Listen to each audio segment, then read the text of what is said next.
The news line, अचूक वेधक.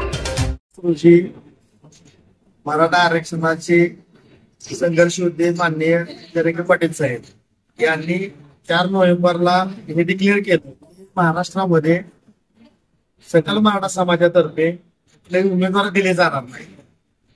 त्याच्यानंतर कुठल्याही उमेदवाराला चिंतवण्यासाठी आदेश दिला जाणार नाही, कुठल्याही उमेदवाराला पाडण्यासाठी आदेश दिला जाणार नाही.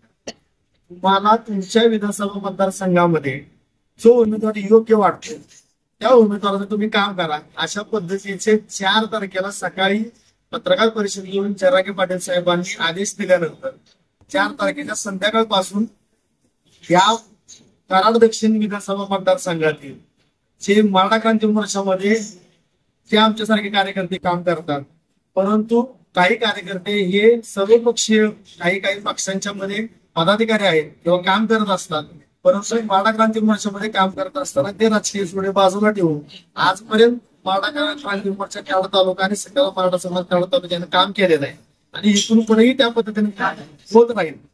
परंतु काही विघ्नसंतोषी वृत्ती असणाऱ्या उमेदवारांनी जे काही अर्ज भरले होते ते जरांगे पाटील साहेबांच्या आदेशानुसार अर्ज काढून घेतल्यानंतर त्यांच्या आदेशानुसार 4 तारखेनंतर कोणालाही पाठिंबा नव्हता.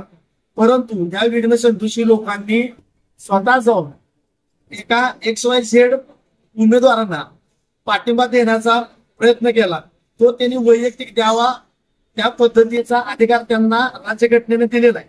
परंतु समाजाची टोपी घालून, समाजाचे स्कार्फ घालून जरांगे पाटील साहेबांचा आदेश आहे असं सांगून आणि मराठा समाज, सकल मराठा समाज कराड तालुक्याचा आणि जरांगे पाटील साहेबांचा आदेश आहे असं सांगून त्यांनी पाठिंबा जाहीर केला. याच्यामुळं सकल मराठा समाज कराड तालुक्यामध्ये असंतोषाची लाट पसरली, संभ्रमाची अवस्था निर्माण झाली.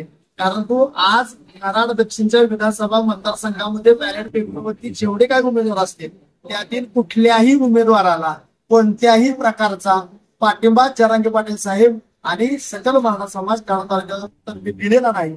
आणि हा संदेश संपूर्ण कराड तालुक्यातील मराठा समाजापर्यंत आणि इतर समाजापर्यंत पोहोचवण्यासाठी आज आम्ही आपल्या पत्रकार बांधव द न्यूज लाईन, अचूक वेधक.